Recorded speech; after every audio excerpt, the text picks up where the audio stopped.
This is it. This is the grand finale. We're talking about the world. How crazy. It's like, when I started this series, I seriously did not think I would get through it. Like, this has been a weird winter. It is turning into a weird spring. Like, oh my god, but here we are. We did it. Let's talk about the world.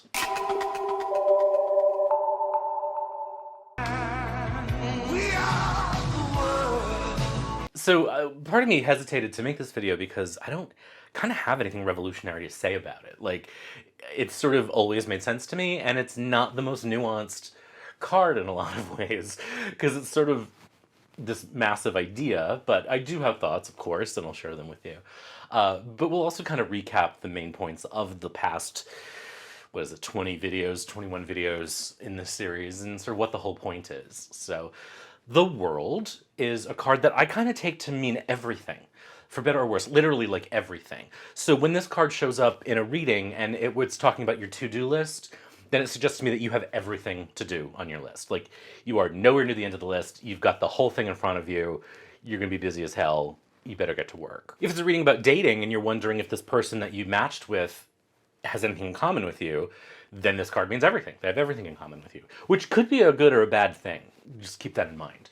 But again, there's that sense of like, yeah, there's everything to be connected with. You have everything in common. On the other hand, this idea of everything can also sort of take that Rider-Waite-Smith Ten of Wands up to 11, you know what I mean? Or even more. It sort of puts you in that position of feeling like Atlas, you know, holding the world on your shoulder, so that you might have everything on your shoulders. You are responsible for everything. Everyone is putting their stuff on you, you know, so there's this massive burden quality to it too. So the idea of everything is neither good or bad, as we've talked about all the way through. Nothing is really good or bad. It depends on the context. So it can mean like everything's great, or it could mean that you have everything on your shoulders and that it's a big burden and maybe you need help. It's common to associate this card with culminations or completions of things. I don't really see it that way because I don't really need it to function that way in readings. I have the tens, which indicate that. So it's not a quality of the world that makes a whole lot of sense. And I never really or rarely ever think of the trumps in order because it just doesn't mean that much to me in that regard. Like, it's just not a function that I use much. I talked about in the Justice video how Justice, the Hanged Men, and Death have an interesting trio, but other than that, it's not really something I work with much. But it's common and it's valuable, and certainly it can indicate that for you, especially if you don't work with numerology. This is a card that can represent home or environment, certainly, because it's where we live. We live on the world, we live on Earth. So in that case, the world becomes Earth. And it's our home. When I think of home, I think of the best love overflowing. And so that can be useful in readings too, since there aren't really any cards in the deck that indicate a house or a home or a living space. You know, you can think about the world in that way. It can represent the home, the house, the living space, the place where we live, or our environment generally. Of course, you know, the world is our planet, in this case for us, Earth. So like the sun and the moon, it can have scientific indications. Certainly when those three cards are present, including the star as well, you know, there might be this sort of cosmic quality to something, or this stellar solar system equality. Again, that's a little sort of bigger than I tend to go in readings. But, you know, the world and the tower might suggest the effects of climate change, you know what I mean, or weather on your environment.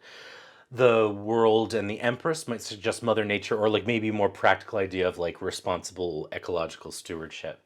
You know, and depending on how you work with the Emperor in the context of the cards, the world could also sort of suggest with the Emperor like a scorched earth approach, or on the other hand, a kind of like modern metaphorical Green Man situation, depending on how you're reading, what deck you're working with. I mean, there are decks that have sort of taken the Emperor and turned him into a more positive icon in sort of that Green Man role. So, you know, again, definitely connection to the earth, to the planet, to the environment. All of those I think are valid and in the card.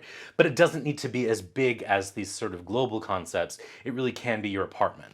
So just keep that in mind. The Earth is partly land, partly water, but it can represent land of any kind. And that's an interesting thing because it can go from like public spaces, like parks, private property, sort of any land in the world. And if there's a dispute between two people and the world shows up, what we could be dealing with is not necessarily literal land, but a turf dispute at work. You know what I mean? Two people fighting over what a project belongs to which of them, or this is mine, you can't have it sort of situation. Of course, if you're dealing with real estate in a reading, it could be a turf war between literal land, so keep that in mind too. Like the land quality of the earth or the world is an interesting way to solve a problem or discover the reason why conflict is happening, or what someone's goals are. You know what I mean? Like, I am not a person who has any interest in owning property or owning a house, but if someone is trying to do that, then the world can sort of represent that idea of land, of space, of property, of housing, etc. Because again, it's your environment. That might make some of you uncomfortable. It's fine. You don't have to use it. But I'm just saying there's that possibility there if we think about what the object is and what it's for. With court cards, it might suggest like power or the lust for power, certainly with like wands and coins, this sort of thirsty lust for power and privilege and position, or land, certainly. With the lovers, it might suggest sort of being paralyzed by choice. Like there's so many options, there's everything to choose from that it's impossible to choose. And so that's another way to think about it. That sort of everythingness paired with the lovers might be like, I don't know what to pick, I don't know what to choose, which is like something that happens when my partner and I are trying to figure out what to make for dinner every night. Literally, like, anything's possible, so it's impossible to choose. One of the interesting things about this card is that it is kind of flexible. It's so sort of neutral in its way, although it has, historically pretty positive connotations, but I think in real life, it is pretty neutral. It can sort of mean anything depending on the context. And so I think it's a good chance to sort of review what the whole kind of idea behind these videos has been as I go through. As I have said probably every week, it's not about you memorizing or agreeing with anything I'm saying, but thinking in this way of not memorizing card meanings, but having a foundation, something that you can call on when you need it. But then in the context of a reading, laying out the cards and sort of saying, what is this thing? What is the world? What is a world? And how does that idea, or how do those ideas dance with the question, dance with the context, dance with the other cards? How does the world become different when you place it next to the tower than when you place it next to the lovers? You know what I mean? It becomes climate change, or it becomes possible choices. And again, it could mean much more than that. But like the way you think about the world, your perceptions of the world around you, of the idea of a world, and then putting those into a dance with the question, with the other cards, then you start to say, the world here represents spheres, just globes of things, because this person needs to stay in their sphere of influence. So they're trying to get too far. They're trying to do too much. They're stepping on people's toes. They need to stay in their sphere of influence. And I know that because the swords are telling me they need to limit their scope, for example. You know what I mean? I'm just making that up. But you see, it's not about, it's like, I do believe you have to have a foundation going in, but I don't think you need to sort of be rigid about it. And if you sort of listen to the cards, if you open yourself up and say, what could this mean here? What do I know about the world? What do I know about fools? What do I know about lovers? What do I know about wheels, for example? Then you sort of say, okay, let me just listen, let me just hear. And then you play internally, you know what I mean? And this is really easy to do if you're doing it alone. And if you're doing it with someone else, you can invite them into the conversation too. After you practice this a lot, you find that it's just happening naturally, which is kind of what practice is for. You know what I mean? That's the benefit of practice. So I encourage you to do that. You can take combinations of cards and say, okay, how does the world change when it's surrounded by the Ten of Cups and the Lovers? How does the world change when it's surrounded by the High Priestess and the Nine of Swords? How does it change when it becomes the first card and the High Priestess is second and the Nine of Swords is third? And when you play these games with yourself and just experiment with different contexts and different positionings, you can start to find all this dialogue, and you really start to engage in a conversation with the cards. That's so valuable and so helpful, and you start finding these insights and readings that are like totally amazing. I think there's a fear in readers who are learning that when they're doing a reading for someone else, that they'll take too long to come up with something, and that silence or their inability to sort of connect the dots right away will freak out their querent or their partner, or that they will look as though they are not good at this or unprepared, or that they're a failure, and I get that because I used to feel that way too. But I always tell folks I'm reading for, even when it's on video and I could theoretically edit the silence out, I don't do that because I say, look, I'm going to be quiet. I'm just going to be listening to the cards. I'm going to be letting them speak to me a little bit so I understand themes and variations and things that strike me. Like, oh my God, look at all these wands cards up in this corner and look at all these swords cards down here. And it becomes about sort of just being quiet and letting the cards sort of rise to the surface that matter, seeing what cards have the most agency, seeing which are the most active, getting a sense maybe of who the key players are in the story. And then once I start to have some threads that really connect to the question, then I start talking, and then you'll find you relax into it and the story will just kind of come. And by story, I mean the narrative, the answer to the question. And then all my job is to make sure that when I'm done telling that story, that I then summarize it in a way that says, yes, you are going to have a great time at the party tonight. No, you will probably not meet the love of your life there, but you might meet someone to mess around with. You know what I mean? So that's the job. And when you're being silent, especially if you're working face to face with somebody, let them in on it. You know what I mean? Bring them in and ask them what they see. Don't have them sit across from you, have them sit next to you. Or have, a pen and paper for them to take notes or whatnot, so that you can ask them, well, how does this feel for you? Because I do believe that the reader is sort of where the message comes from, but I don't believe that we have to exclude the querent.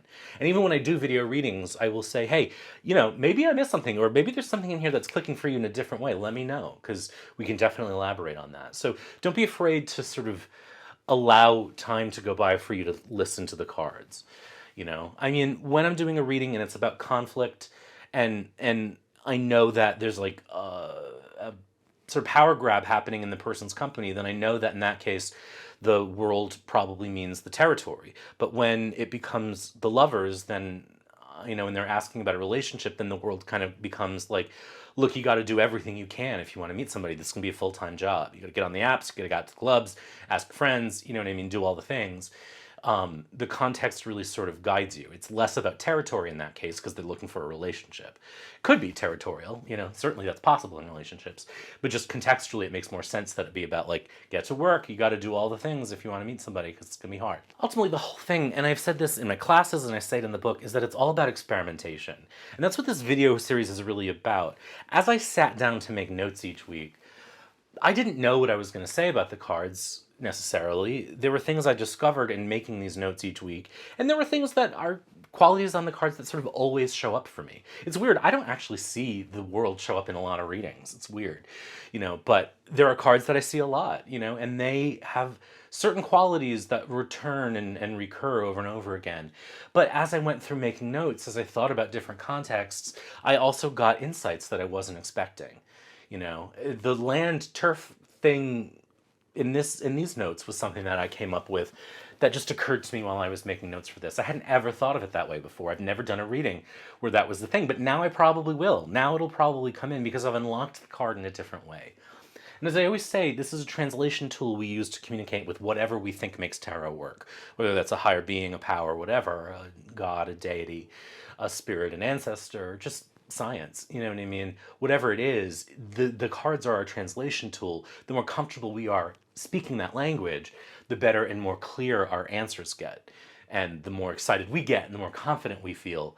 And that's sort of the whole point of everything I do on this channel. So I got some questions whether I would do sort of a Minors on Earth. I thought about it well, the answer to that is no, I'm not. I don't know how to do it without giving away everything that's in my book and in my classes. And I need to sort of, compensate myself some way for the work that I do on this channel. But the bright side is it's in the book and in the classes, so you can do that. But also it's sort of larger than going card by card and saying possibilities for each meaning, but that you do that you sit down and you experiment and you look at the cards, shuffle the deck, lay out 3, say, how do I see this? Read for characters in books, read for characters on TV, read for people in the news, and then change the card order around and sort of see how things change as you do that.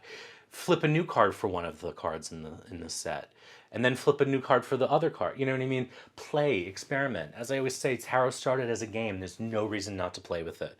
I think it's important that we take it seriously and take our responsibility seriously when we're reading for others and when we're reading for ourselves, but there's no reason why we can't play and experiment and practice when we're not. And that's where all of this comes from. Really, everything in my books, everything in this series has come from the final realization that, like, it's all about practice. It's all about experimentation and playing and exploring and digging, and that's the whole thing. So I don't know what I'm going to do next as a series or video, but I know that I'm going to take a couple weeks to relax because this was a bigger project than I imagined, even though I knew it was going to be pretty big. But I hope it's been helpful. I hope it's been useful. Please feel free to please feel free to share it with friends, and as always, be good. And I hope to hear from you soon. Take care.